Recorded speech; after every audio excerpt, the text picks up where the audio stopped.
here is everything you need to make this hummus recipe. So hummus is like a classic blender recipe where essentially all you have to do is put everything together.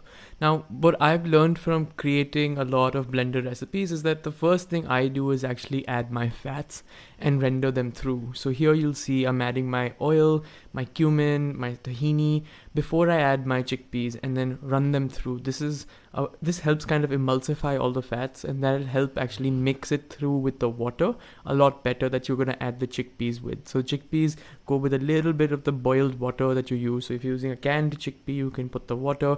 If you've boiled it through a process, then essentially keep some of that water with you.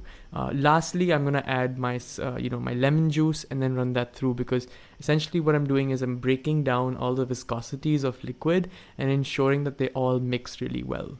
That's the whole game with this recipe. Swipe along to see the next part of the process.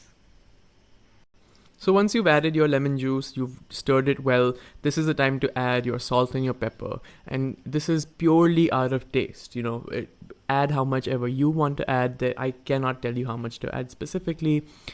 Personally, I put about 10 good swipes of ground pepper, and then I put a teaspoon and a half of salt. But again, it's really dependent on who I'm catering it for, where I'm eating it, with what I'm eating it with as well. So there are lots of reasons and permutations and combinations for that. And finally, I'm just gonna style it, and I use a spoon method, but I kind of create a well. Into that well, I add my olive oil. It's a little messy, but at the end of the day, it kind of looks nice. And I put some more condiments on top, including sumac and some sesame seeds, and of course the black pepper.